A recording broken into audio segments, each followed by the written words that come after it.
बिस्मिल्लाहिर्रहमानिर्रहीम। आज हम डिस्कस करेंगे इम्पीडेंस।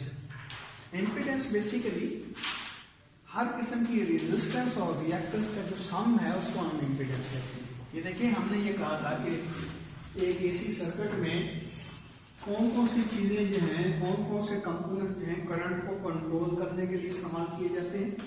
उसमें रेजिस्टर है, कैपेसिटर है, इंडक्टर है। तो इसकी ये जो रेजिस्टर है इसकी रेजिस्टेंस होती है, इसको आर से शो करते हैं। कैपेसिटर जो है इसकी रिएक्टेंस होती है, इसको एक्स सी से शो करते हैं। और जो इंडक्टर है इसकी भी रिएक्टेंस है, इसको एक्स एल से शो करते हैं।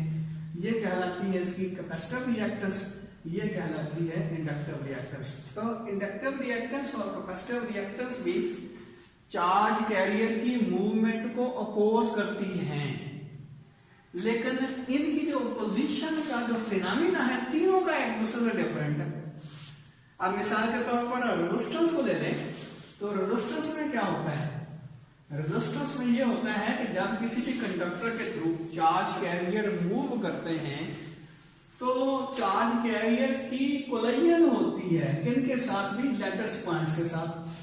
रिजल्ट क्या निकलता है कि यहाँ ये हिटिंग होती है, यानी कि चार्ज कैरियर की कोलिजन होती है। कोलिजन की वजह से चार्ज कैरियर को रेजिस्टेंस का जो अपोजिशन का सामना करना पड़ता है। इसके अंदर से जब वो मूव कर रहे होते हैं, जब ये चार्ज के अपना क्या कहते हैं कि हमारे लेटेस पॉइंट जो है या तो एटम है वो वाइब्रेट करते हैं 3 डायमेंशन में, इधर भी मूव कर रहे हैं, इधर भी ऐसे, यानी कि चारों तरफ जो वो ऑसिलेट कर रहे होते हैं पूरे के पूरे ये जो हमारा कंडक्टर है। और इसके अंदर से जब चार्ज कैरियर मूव करेंगे तो चांसेस जो हैं कोलिजन के वो एग्जिस्ट करते हैं, और चांसेस जो हैं कोलिजन के वो बढ़ते जाते हैं जैसे जैसे हम टेम्परेचर इंक्रीज करते जाते हैं कंडक्टर का।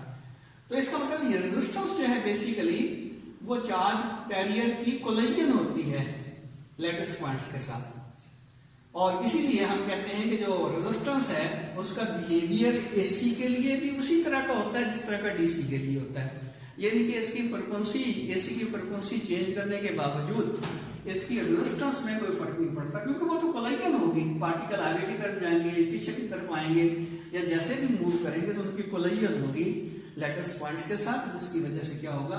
रेजिस्टेंस जनरेट होगी। दूसरी चीज जो है वो एक्स सी है, यानी कि इसका हम नाम देते हैं कैपेसिटिव रिएक्टेंस का। तो कैपेसिटिव रिएक्टेंस जो है ये कोलिजन की वजह से नहीं होती है, पोजीशन जो है कोलिजन की वजह से नहीं होती। फॉर एग्जांपल यहां हम एसी सोर्स लगाते हैं ना कैपेसिटर की प्लेट्स के साथ, तो होगा क्या? यहां इलेक्ट्रोस्टैटिक फोर्स है या इलेक्ट्रिक फोर्स है, उसकी वजह से अपोजिशन का सामना करना पड़ता है। फॉर एग्जांपल यहां देखें, चार्ज कैरियर हैं एक लम्हे के लिए, पॉजिटिव हाफ के लिए कह लें कि वो इधर से इधर जा रहे हैं, चार्ज कैरियर इधर जा रहे हैं ऐसे, और इसमें चार्ज कैरियर जो है कोलैप्स होना शुरू हो जाते हैं। अब ये जो चार्ज कैरियर हैं ये बाकी आने वाले चार्ज कैरियर को पुश करना शुरू कर देंगे, इनके रिपेल करना शुरू कर देंगे। रिजल्ट क्या निकलेगा कि चार्ज कैरियर को मूवमेंट में दुश्वारी का सामना करना पड़ेगा। अब देखें कि आगे इसमें इसकी जो मूवमेंट है उसको अपोज किया जा रहा है, लेकिन अब कोलिजन की वजह से नहीं बल्कि इलेक्ट्रिक फील्ड की या इलेक्ट्रिक फोर्स की वजह से, यानी कि इलेक्ट्रिक फोर्स जो है इसके ऊपर ये जो नए चार्ज पार्टिकल इधर आने की कोशिश करते हैं तो ये चार्ज पार्टिकल उनको रिपेल करते हैं, जिसका नतीजा क्या निकलता है कि इनकी जो रिपल्शन की वजह से इनकी जो मूवमेंट है उसको अपोजिशन का सामना करना पड़ता है। तो ये कहलाती है कैपेसिटिव रिएक्टेंस। और इसलिए ये देखिए कि अगर इसकी फ्रीक्वेंसी हम इंक्रीज कर दें तो होगा क्या कि यहाँ चार्ज कैरियर भी इतने ज्यादा अभी जमा ही नहीं हुए, तो बाहर रिपल्सिव फोर्स भी कंपैरेटिवली कम होगी कि इसकी पोलैरिटी जो चेंज हो जाएगी, चार्ज कैरियर वापस जाना शुरू हो जाएंगे। तो इसीलिए हम कहते हैं कि जब फ्रीक्वेंसी इंक्रीज होती है तो इसकी जो कैपेसिटिव रिएक्टेंस जो है वो डिक्रीज होती जाती है फ्रीक्वेंसी के इंक्रीज होने से। इसलिए इसकी जो रिलेशन बनती है मैथमेटिकली वो क्या होती है? एक्ससी होती है 1/2 पाई एक्ससी के इक्वल होती है। अगर कैपेसिटर की कैपेसिटेंस बढ़ा दे तो भी इंपेडेंस इसकी कम होती है, इनकी रिएक्टेंस कम होती है, फ्रीक्वेंसी बढ़ा दे तो भी इसकी इंपेडेंस जो है या रिएक्टेंस जो है वो कम होती है। उसकी रीजन यही होती है कि रिपल्सिव फोर्स जो है वो कम होती जाती है अगर C की वैल्यू बढ़ जाए और या F की वैल्यू बढ़ जाए। अब तीसरी बात जो है वो है इंडक्टिव रिएक्टेंस।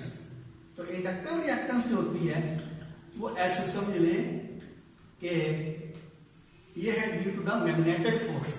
हम कहते हैं कि XL जो होता है वो 2πfL की इक्वल होता है। तो इसमें क्या होता है ये देखिए, ये हमारे पास सोर्स है, इसके साथ हमने इंडक्टर लगा दिया और आपको पता है कि जब फ्लक्स चेंज होता है, फ्लक्स के चेंज होने की वजह से EMF इंड्यूस होती है और वो इंड्यूस EMF जो है इस EMF को अपोज करती है, यानी कि इंड्यूस करंट जो होता है वो अप्लाइड करंट को अपोज करता है। तो ये अपोजिशन किस वजह से होगी? इसकी मैग्नेटिक फील्ड की वजह से, क्योंकि इसका मैग्नेटिक फील्ड चेंज होता है किस वजह से? करंट के इंक्रीज होने की वजह से या डिक्रीज होने की वजह से। तो इसका मतलब ये हुआ कि अब अपोजिशन जो चार्ज कैरियर को मिलती है वो मैग्नेटिक फील्ड की वजह से मिलती है, यहाँ इलेक्ट्रिक फील्ड की वजह से, यहाँ मैग्नेटिक फील्ड की वजह से। तो इसीलिए यहाँ भी इसकी फ्रीक्वेंसी के ऊपर डिपेंड करती है कि जब फ्रीक्वेंसी ज्यादा होगी, इसका क्या मतलब हुआ कि करंट जो है रैपिडली चेंज होगा और करंट रैपिडली चेंज होगा तो इंड्यूस्ड करंट की वैल्यू जो है उसी तरह चेंज होगी रैपिडली। नतीजा ये निकलेगा कि इंड्यूस्ड करंट या इंड्यूस्ड EMF जो है वो ज्यादा अपोजिशन ऑफर करेगी चार्ज कैरियर को, जिसकी वजह से इसकी जो रिएक्टेंस है वो बढ़ जाती है। तो ये बेसिक तीनों चीजों का जो डिफरेंस है वो समझ लें।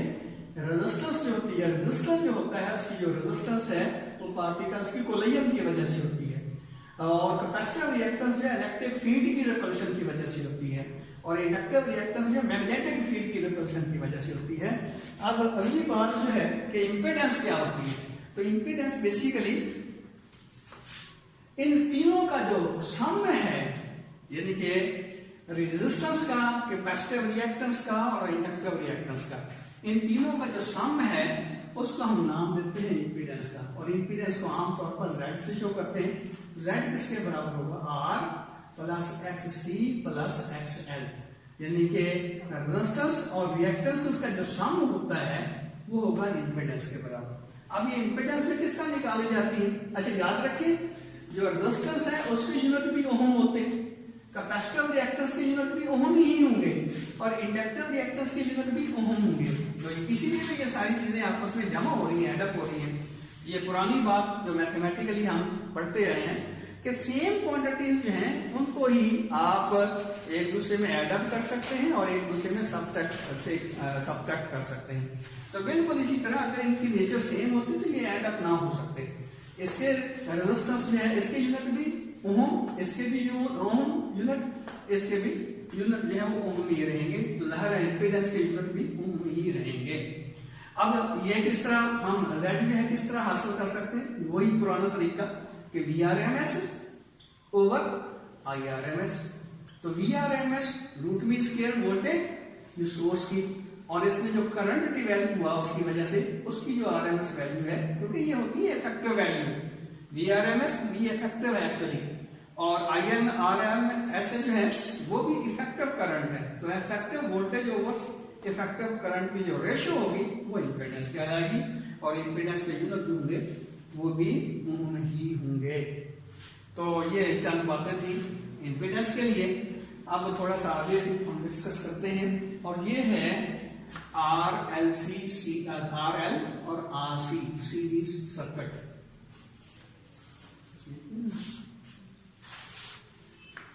तो देखिए अभी तक हमने AC सोर्स के साथ सिंगल कंपोनेंट को अटैच किया था। पहले हमने रेजिस्टर को अटैच किया था, उसका इफेक्ट देखा था, फिर कैपेसिटर को अटैच करके उसका इफेक्ट देखा और उसके बाद हमने इंडक्टर को देखा था कि उसका इफेक्ट AC जो है उसके थ्रू जो पास होता है तो उसका इफेक्ट क्या बनता है। अब ये हम RC सर्किट पहले डिस्कस कर लेते हैं। RC सर्किट, तो इसमें क्या होगा, हम एक AC सोर्स लेते हैं और इसको अटैच करते हैं किसके साथ? भी दो कंपोनेंट्स के साथ। एक रेजिस्टर है और एक है इसके साथ अटैच कैपेसिटर। कैपेसिटर और रेजिस्टर जो है सीरीज में हमने लगा दिया। ये रेजिस्टर है, इसकी रेजिस्टेंस जो है R के इक्वल है और कैपेसिटर जो है उसकी कैपेसिटेंस जो है वो बिल्कुल C के बराबर। अब हमने जो सोर्स लगाया हुआ है ये ज़ाहिर है साइनसॉइडल है, तो इसका रिएक्शन और इसका रिएक्शन क्या होगा, पहले इसको इंडिपेंडेंटली देख लेते हैं। वैसे तो हमें पता है कि जब हम सोर्स इसके साथ अटैच करेंगे तो बिल्कुल इसमें जो करंट फ्लो होता है वो इफेक्टिव करंट जो है वो IRMS है। IRMS इफेक्टिव वैल्यू हम इसकी लेते हैं। जाहिर है करंट जो है वैसे तो फ्लक्चुएट करेगा, लेकिन हम उसकी क्या लेते हैं, इफेक्टिव वैल्यू या √2 स्क्वायर वैल्यू लेते हैं जब सोर्स इस तरह का लगा हुआ होगा इसके साथ। तो इसमें करंट जो फ्लो हो रहा है सर्किट में वो IRMS के इक्वल है। तो अगर हम इनके यानी कि R के और इसका करंट और वोल्टेज देखें रेजिस्टेंस क्या है वजह से, तो हमने ये पढ़ा था कि रेजिस्टेंस में करंट और वोल्टेज जो है वो यही फेज होते हैं, दोनों का फेज का डिफरेंस जो है वो 0 के बराबर होता है। तो हम कहते हैं कि ये हमारे पास करंट है IRMS, और अगर प्योर रेजिस्टर होगा तो उसके अक्रॉस जो वोल्टेज डिवेल्प होगी वो भी इसी डायरेक्शन में होगी, यानी कि ये VR जो होगा वो करंट के पैरेलल होगा। यानी कि ये कह लें कि करंट जो है IRMS की वैल्यू ये है x एक्सिस के नाम, और इसी डायरेक्शन में हमारी वोल्टेज है ये VR कह लें। ये VR क्या होगा, वोल्टेज अक्रॉस रेजिस्टर, और चूंकि करंट और वोल्टेज रेजिस्टर में इन फेज होते हैं इसलिए इनको सेम डायरेक्शन में हमने शो किया है। रेजिस्टर जो है उसके अक्रॉस जो वोल्टेज है उसको हमने शो किया VR से, और सर्किट का जो करंट है वो IRMS के इक्वल है। तो जाहिर है VR किसके इक्वल होगी, वोल्टेज जो है अकॉर्डिंग टू ओहम लॉ ये इसके अक्रॉस जो वोल्टेज होगी VR वो IRMS और रेजिस्टेंस का प्रोडक्ट होगी, जिनके VR करंट और रेजिस्टेंस का जो प्रोडक्ट है वो वोल्टेज के बराबर होता है। ओहम लॉ क्या कहता है, V is equal to I into R। ये R रेजिस्टर है, ये रेजिस्टेंस है, और इसमें करंट जो है वो IRMS के इक्वल है सर्किट के अंदर। उसके मुकाबले में जो कैपेसिटर होता है उसमें आपको पता है कि जो वोल्टेज है वो करंट से π/2 पीछे रहती है। तो इसका क्या मतलब हुआ कि अगर हम ये VC की वैल्यू लें तो VC का क्या मतलब हुआ, वोल्टेज कैपेसिटर के अक्रॉस, कैपेसिटर के अक्रॉस जो वोल्टेज होगी वो करंट से π/2 पीछे होगी, और VC की वैल्यू क्या होगी, फार्मूला फिर वही है कि I और R का प्रोडक्ट। I तो यहां आ जाएगा, यानी कि VC जो होगा वो I की वैल्यू तो वही है, क्योंकि ये देखें रेजिस्टर और कैपेसिटर सीरीज में लगे हुए हैं, तो सीरीज में आपको पता है कि करंट चेंज नहीं होता, करंट चेंज नहीं होगा, वो IRMS के इक्वल ही होगा। लेकिन इसकी जो इंपीडेंस है, इसकी जो रेजिस्टेंस है वो आपके पास है XC, तो ये आ जाएगा VC is equal to IRMS XC। इसको हम यूं भी कह सकते हैं IRMS divided by omega C, क्योंकि आपको पता है कि XC जो होगा वो 1/ओमेगा C के इक्वल होगा, इसलिए VC की वैल्यू जो है वो IRMS ओवर ओमेगा C के इक्वल होगी। तो अब ये देखें, ये आपके पास VR है, ये VC है। तो अगर हम V की वैल्यू निकालें, वोल्टेज की वैल्यू निकालें, तो जाहिर है इसका वेक्टर सम हम लेंगे। तो वेक्टर सम में हम क्या करते हैं, हेड एंड टेल रूल हमने पढ़ा था कि वेक्टर का हेड एक वेक्टर का दूसरी वेक्टर के टेल के साथ ज्वाइन कर देते हैं। तो रिजल्टेंट वेक्टर जो है हम लेते हैं, ये देखें मिसाल के तौर पर VC जो है इसको हमने रिप्लेस कर दिया इधर, ये आ गया VC, ये VR, ये VC, और इसका रिजल्टेंट फिर क्या होगा, रिजल्टेंट एक ऐसा वेक्टर होगा जिसकी टेल पहले वेक्टर की टेल के साथ और हेड दूसरे वेक्टर के हेड के साथ होगा। और ये जो वोल्टेज होगी, ये देखिए वोल्टेज का सम, तो ये जो वोल्टेज होगी ये VRMS होगी, क्योंकि हमने VR जो है IRMS R लिया, तो ये वोल्टेज और ये वोल्टेज, इसमें करंट हमने लिया है आरएमएस, इसका मतलब ये जो रिजल्टेंट वोल्टेज होगी वो भी आरएमएस की इक्वल होगी, तो ये भी आरएमएस आ गई।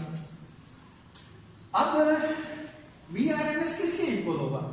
देखिए ये अगर वेक्टर एडिशन को देखें तो ये इसका एक्स कंपोनेंट बनता है वी आरएमएस का, ये इसका वाई कंपोनेंट बनता है। तो हमने ये पढ़ा था कि जो वेक्टर होता है उसकी जो मैग्नीट्यूड होती है वो एक्स कंपोनेंट का स्क्वायर प्लस वाई कंपोनेंट का स्क्वायर और इसकी अंडर रूट होती है। एक्स कंपोनेंट वाई कंपोनेंट इन दोनों का स्क्वायर और उसको सम करके हम उसकी अंडर रूट ले लेते हैं, तो ये वी आर एम एस की वैल्यू आ जाएगी। लेकिन वी आर की वैल्यू हमने क्या लिखी है? ये है I R M S R, इसका स्क्वायर आ गया, और वी सी किसके बराबर हमने लिया है? ये I R M S X C, इसका स्क्वायर आ गया और इसकी अंडर रूट आ जाएगी। अब यहां देखिए, यहां भी आई आर एम एस है, यहां भी आई आर एम एस है, इनको हम कॉमन निकाल देते हैं, तो ये आ जाएगा I R M S square और बाकी क्या बचेगा? R square plus X C, इसका स्क्वायर, यानी कि इसका स्क्वायर है ना, ये स्क्वायर दोनों का बाहर निकाल लिया, इसका स्क्वायर बाकी बचा, इसका स्क्वायर बाकी बचा और ये अंडर रूट आ गई। अब इसको जब बाहर निकालेंगे अंडर रूट से तो ये सिंगल पावर इसकी बन जाएगी R I R M S, और ये क्या बचेगा? R square plus X C square और इसकी अंडर रूट। ये किसके इक्वल है? वी आर एम एस के इक्वल। अब हमने इंपेडेंस निकालनी है तो किसका निकालेंगे? ये भी हमने फार्मूला जो पढ़ा था इंपेडेंस का, उसमें क्या था? V R M S over I R M S, ये इंपेडेंस के इक्वल था, यानी कि वी जेड जो होगा, सॉरी इंपेडेंस जो होगा जेड वो किसके इक्वल हो जाएगा? V R M S over I R M S. यानी कि हमने क्या किया कि इस आई आर एम एस को इससे डिवाइड कर दिया, तो ये इंपेडेंस आ जाएगा।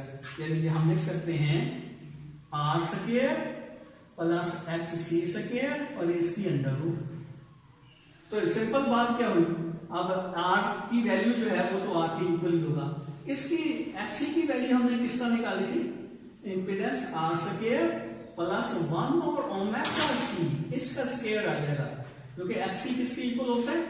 1 ओवर ओमेगा सी के। तो इसका मतलब यह है कि इसकी इंपेडेंस जो है Z R square plus 1 over omega C इसके स्क्वायर के इक्वल होगी। अच्छा, ये अब तो हमने ये वी सी लिया पहले और उसकी आर एम एस वैल्यू ली और उसके बाद जो है इसकी इंपेडेंस निकाली, तो हम आमतौर पर ये वोल्टेज नहीं लेते, यानी कि वी आर और वी सी नहीं लेते, हम डायरेक्ट जो है जेड की वैल्यू निकाल देते हैं। कैसे?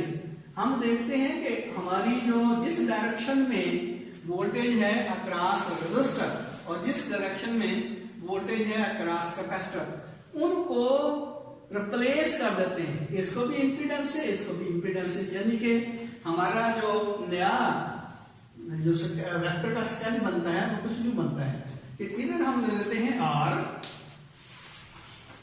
ये करंट एक्सेस है ना, इसके अक्रॉस हमने आर ले लिया, और जो बी सी है उसके अक्रॉस हमने एक्स सी ले लिया, ये एक्स सी आ गया। अब एक्स सी को इसमें ऐड अप कर देते हैं, तो ये एक्स सी आ गया। ये आपके पास रिजल्टेंट आएगा जेड, इंपेडेंस आएगी। अब वही बात ये देखें कि ये एक्स कंपोनेंट का स्क्वायर, ये वाई कंपोनेंट का स्क्वायर और इसकी अंडर, ये इंपेडेंस के बराबर, एक्स कंपोनेंट का स्क्वायर प्लस वाई कंपोनेंट का स्क्वायर, इसकी अंडर रूट, ये इंपेडेंस के बराबर आ गया। यानी कि बजाय इसके कि हम वोल्टेज में इसको एक्सप्रेस करें और फिर आई आर एम एस की वैल्यू बाहर के यहां से कॉमन निकाल के फिर उसको डिवाइड करें वी आर एम एस से और उसकी इंपेडेंस की वैल्यू निकालें, हम डायरेक्ट भी कर सकते हैं। और इंशाल्लाह आगे जो है इसी तरह यही टेक्निक इस्तेमाल करेंगे कि बजाय इसके कि ये वी आर ले और ये वी सी ले, हम देखते हैं कि वोल्टेज जो है वो जिस डायरेक्शन में वोल्टेज है हमारी फेज के अंदर, उस डायरेक्शन में हम उसकी रेजिस्टेंस ले लेते हैं, यानी कि इंपेडेंस ले लेते हैं। जिस तरह ये आर है एक्स एक्सिस के अलॉन्ग है, जिसकी हमने रेजिस्टेंस ले लिया आर, और वी सी इस डायरेक्शन में था, हमने वी सी नहीं लिया बल्कि उसकी इंपेडेंस ले ली एक्स सी। तो इसका क्या मतलब हुआ? ये कंपोनेंट बना, एक कंपोनेंट ये बना, तो इम्पीडेंस Z जो है किसके बराबर होगा, R square plus X square उसकी अंडर। सिंपल बात हमारे सामने आ गई। अब अगली बात ये देखें कि इसमें फेज का शिफ्टिंग कितनी हुई है। ये देखें, ये करंट और ये हमारी वोल्टेज है। करंट और वोल्टेज के दरमियान जो इम्पीडेंस है वो कितनी बनता है, इनके फेज का डिफरेंस जो है वो कितना बनता है, इसको हम फाई से शुरू कर लेते हैं। तो ये यहाँ भी फाई कैसे निकाली जा सकती है, तो यहां से देखें ये फाई किसके इक्वल होगा। तो ये वही हम वेक्टर वाला जो टेक्निक है वो भी वही यहाँ इस्तेमाल करते हैं। तो हमें पता है कि फाई किसके बराबर होता है, यानी कि टेंजेंट फाई जो होता है वो y कंपोनेंट और x कंपोनेंट की रेशियो होती है। तो यहाँ क्या होगा, xc over r, y component और ओवर x कंपोनेंट, तो xc ओवर r आ जाएगा। तो इसका क्या मतलब हुआ, फाई किसके बराबर हो जाएगा, tangent inverse xc over r। लेकिन xc की वैल्यू क्या है, 1 ओवर ओमेगा c, इसलिए हम कह सकते हैं कि टेंजेंट इनवर्स यह आ जाएगा 1 ओवर ओमेगा सी आर। तो ये आपके पास फेज का डिफरेंस आ जाएगा करंट और वोल्टेज के दरमियान, करंट और वोल्टेज के दरमियान। यानी कि अगर आपका आरसी सर्किट है तो आरसी सर्किट में इस तरह फेज का डिफरेंस निकाल सकते हैं। इनका फेज का डिफरेंस जो होगा यानी कि करंट और वोल्टेज के दरमियान वो फाई के इक्वल होगा। ये देखिए ना, पहले भी हम पढ़ चुके हैं कि रेजिस्टेंस में फेज का डिफरेंस 0 के बराबर, रेजिस्टर के थ्रू करंट और वोल्टेज में फेज होते हैं, फेज का डिफरेंस 0 के बराबर। लेकिन कैपेसिटर में फेज का डिफरेंस जो है वो रेजिस्टेंस और कैपेसिटर में करंट और वोल्टेज के दरमियान जो फेज का डिफरेंस होता है वो 90 डिग्री का होता है। ये देखिए ना, इसलिए ये फेज हमारा यहाँ पे आ रहा है, ये करंट है ये वोल्टेज है, तो ये फेज का डिफरेंस 90 डिग्री आ गया। वोल्टेज जो है वो लैगिंग बिहाइंड है करंट के। लेकिन अगर आपके पास सिंगल कंपोनेंट की बजाय यानी कि सिंगल कैपेसिटर की बजाय या सिंगल रेजिस्टर की बजाय हम इसको सीरीज में जोड़ देते हैं सर्किट के अंदर, तो फिर फेज का डिफरेंस इस तरह निकाला जाएगा। तो इस तरह आप आरसी सर्किट जो है इसको देख सकते हैं, इसकी इंपेडेंस कितनी है, उनका फेज का डिफरेंस कितना है। बिल्कुल यही तरीका इस्तेमाल करते हुए हम आर एल सर्किट जो है उसको भी कर सकते हैं, एक्सप्लेन कर सकते हैं। तो अगर आप मुझे इजाजत दें तो इसी में हम इसको चेंज करते जाते हैं। हमारा आर्टिकल जो है 1 की बजाय 2 हो जाएंगे। अब यहाँ ये रेजिस्टर की बजाय क्या लगा हुआ है, इंडक्टर लगा दिए, यहाँ लगा दिया इंडक्टर, जिसकी इंडक्टेंस की वैल्यू।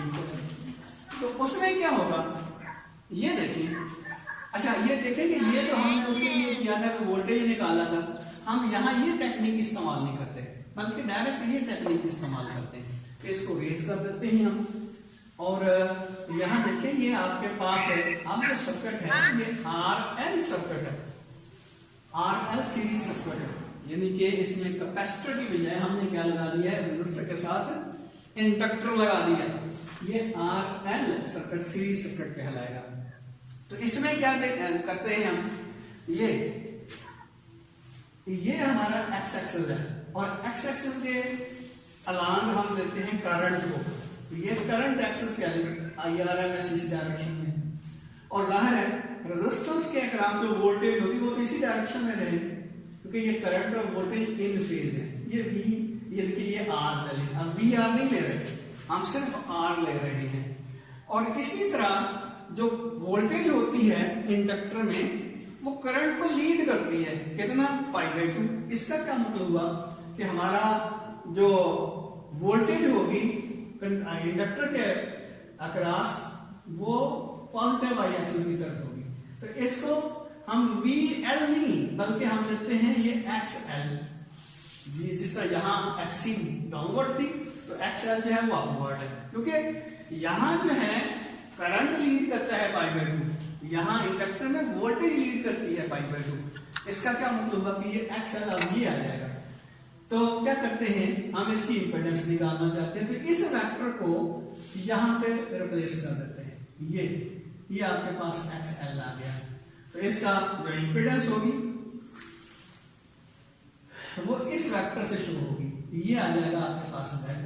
अब Z किस तरह कैलकुलेट करेंगे, वही वेक्टर वाला फार्मूला इस्तेमाल करते हैं कि Z जो होगा आपके पास X कंपोनेंट का स्क्वायर प्लस वाई कंपोनेंट का स्क्वायर और उसकी अंडर रूट, मीन आर का स्क्वायर प्लस एक्स एल का स्क्वायर और इसकी अंडर रूट। अब आर तो उसी तरह आप लिखते हैं, लेकिन एक्स एल जो है वो ओमेगा एल है, इसका मतलब ओमेगा एल का स्क्वायर, ये इंपीडेंस की इक्वल है।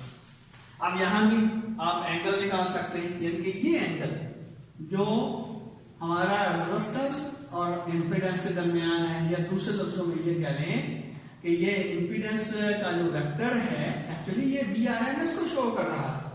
तो IRMS और VRMS जिनके वोल्टेज और करंट के दरमियान जो एंगल बनता है, फेज डिफरेंस बनता है, वो कितना होगा? तो वो उसी फार्मूले से कि phi is equal to tangent inverse y over x।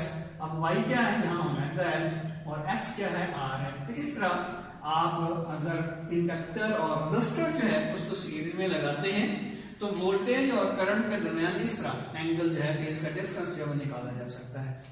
तो